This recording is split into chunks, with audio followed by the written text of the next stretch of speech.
Bonjour et bienvenue à tous dans ce programme de 15 minutes de grâce et de vérité avec le pasteur Oumesh qui nous encouragera par la parole du Seigneur et nous allons célébrer le Seigneur et le remercier pour sa vie donnée sur la croix. Allons le louer avant de pouvoir entendre la parole de Dieu. J'élève ma voix vers Jésus le Sauveur de mon âme. Lui seul connaît mon cœur, mes joies, mes peines et mes souffrances. En ces moments, Jésus est là. J'élève ma voix vers Jésus le Sauveur de mon âme. Lui seul connaît mon cœur, mes joies, mes peines et mes souffrances. En ces moments, Jésus est là. La croix de Jésus m'a libéré. La croix de Jésus m'a transformé. La croix de Jésus m'a rendu la vie. La croix de Jésus a tout accompli. A tout accompli.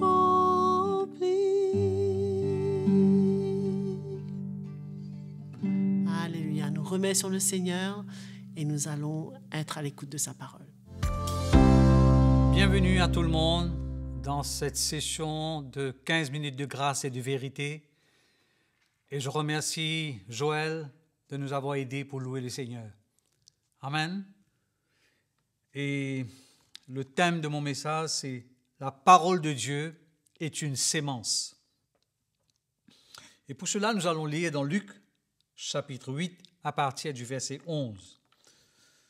Les paroles de Jésus, la parabole du Seigneur. Voici ce que signifie cette parabole. La sémence, c'est la parole de Dieu. Ceux qui sont le long du chemin, ce sont ceux qui entendent, puis le diable vient et enlève de leur cœur la parole de peur qu'ils ne croient et soient sauvés. Au verset 13, ceux qui sont sur le roc, ce sont ceux qui, lorsqu'ils entendent la parole, la reçoivent avec joie, mais ils n'ont point de racines, ils croient pour un temps et ils succombent au moment de la tentation. Au verset 14, ceux qui sont tombés parmi les épines, ce sont ceux qui, ayant entendu la parole, s'en vont et la laissent, étouffés par les soucis, les richesses et le plaisir de la vie, et ils ne portent point de fruits qui viennent à maturité. Au verset 15, pour terminer, ceux qui sont tombés dans la bonne terre, ce sont ceux qui, ayant entendu la parole avec un cœur honnête et bon, la retiennent et portent du fruit avec persévérance. Amen. La parole de Dieu est une sémence. Pas n'importe quelle sémence, c'est une sémence incorruptible. Quand cette sémence tombe dans le cœur de l'homme, elle a comme un impact, un effet, produit un miracle, un changement drastique, une transformation puissante, parce que la parole de Dieu est vraiment plus tranchante qu'une épée à double tranchant. Et nous voyons dans cette parabole 3 catégories des personnes, les endroits,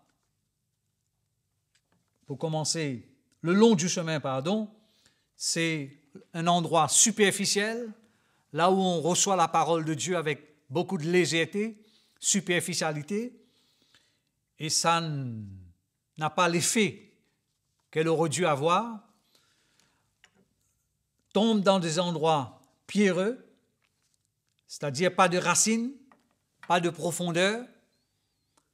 Et troisièmement, la semence tombe parmi les épines, c'est-à-dire encore une fois, là où il y a des soucis, là où il y a la séduction des richesses, là où il y a invasion des autres convoitises étouffant la parole et la rendent infructueuse. Mais la dernière partie, qui est très encourageante, il nous est dit, elle tombe dans la bonne terre, parce que cette bonne terre représente un cœur ouvert, un cœur labouré, comme une terre qui a été labourée pour recevoir la sémence. Et elles retiennent cette sémence et elles portent du fruit avec persévérance. Donc nous réalisons l'importance de la condition de cœur pour recevoir la parole de Dieu. Et quand un cœur est préparé, ouvert, accepte cette parole, elle vient pour nous changer, nous transformer, nous libérer et nous délivrer. Dans Ésaïe, il est dit, comme la pluie, chapitre 55, verset 10, comme la pluie et la neige descendent des cieux et n'y retournent pas, sans avoir arrosé, fécondé la terre et fait germer les plantes, sans avoir donné la sémence au semeur et du pain à celui qui en mange. Ainsi en est-il de ma parole qui sort de ma bouche. Elle ne retourne point à moi sans effet, sans avoir exécuté ma volonté et accompli mes desseins. Donc on réalise comment la parole de Dieu, elle ne remonte pas vers Dieu sans effet. Quand Dieu envoie sa parole, quelque part il est dit, il envoie sa parole pour nous guérir. La parole du Seigneur, elle vient pour libérer et délivrer. Lisons aussi dans 1er Épître de Pierre, au verset 22,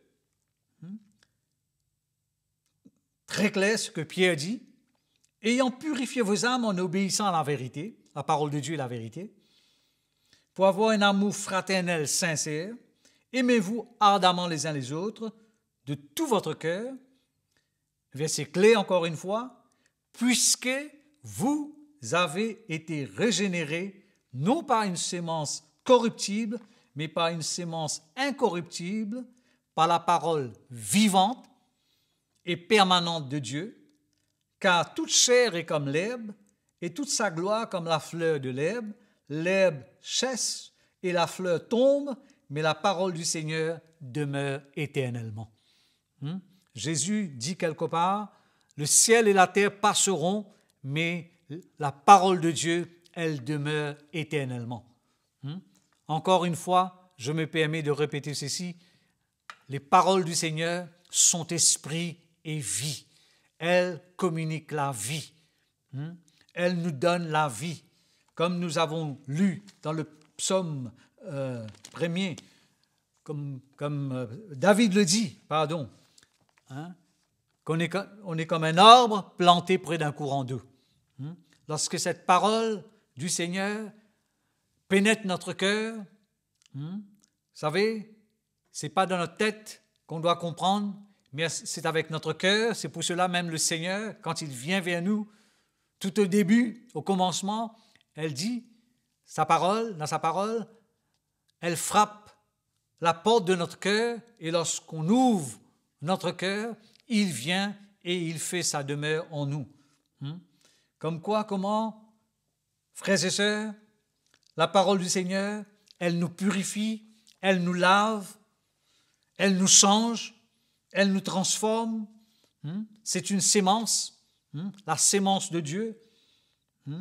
On ne peut pas, c'est impossible de rester le même lorsqu'on entend sa parole, parce que sa parole, elle est efficace, elle est puissante.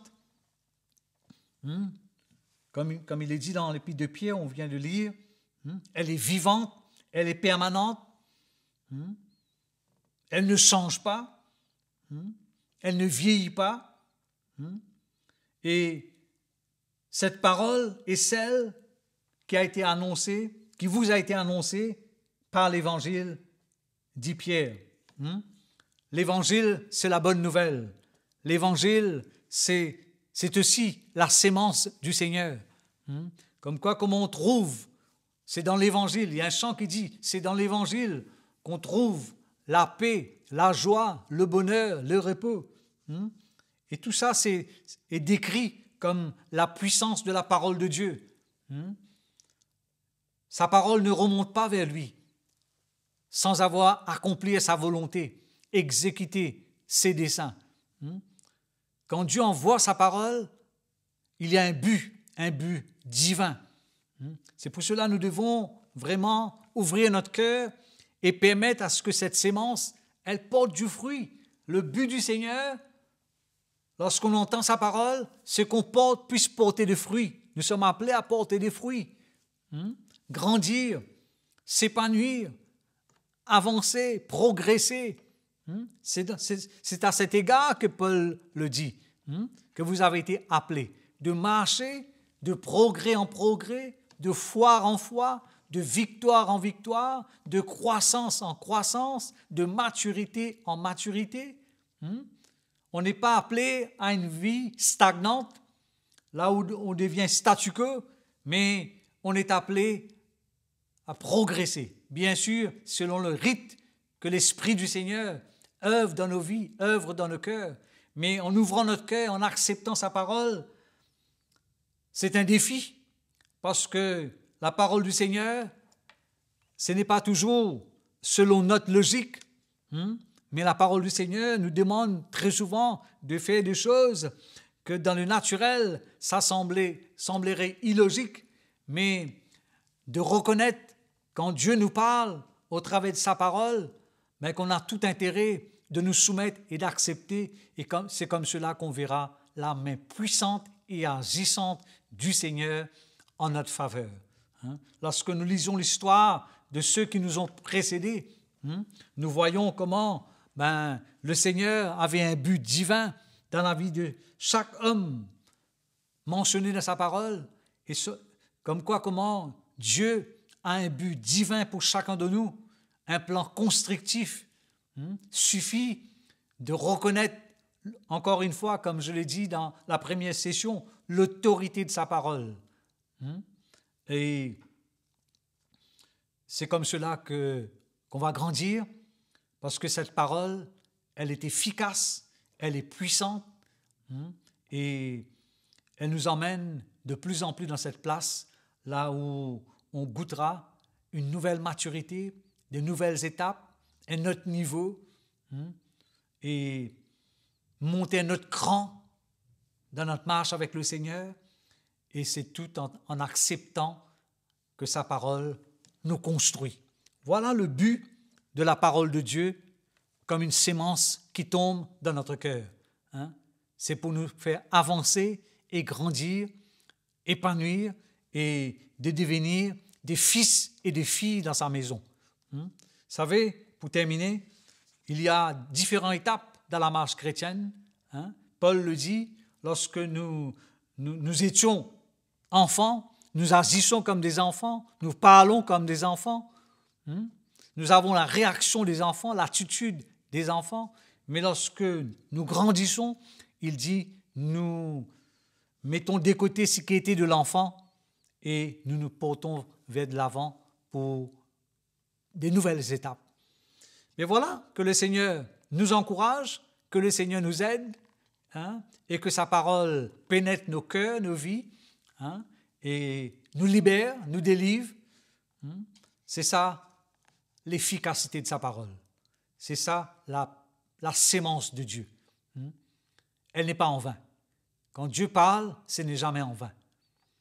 Que le Seigneur vous aide, que le Seigneur vous fasse grâce et que nous puissions accepter cette sémence du Seigneur dans notre vie de tous les jours. Que le Seigneur vous bénisse et on se retrouve très bientôt. Nous avons vraiment été encouragés par ce message avec le pasteur Oumesh dans cette session de 15 minutes de grâce et de vérité. Et je suis sûre que vous pourrez être d'accord avec moi que le Seigneur nous a parlé. Sur ce, je vous invite à vous connecter à notre chaîne YouTube CTMI, à vous abonner et surtout à aimer, liker et partager ces messages. Et bien sûr, nous sommes là. Si vous avez des questions, des témoignages à nous partager, envoyez-les sur l'adresse qui est affichée à l'écran. Jésus vous aime et que le Seigneur vous bénisse.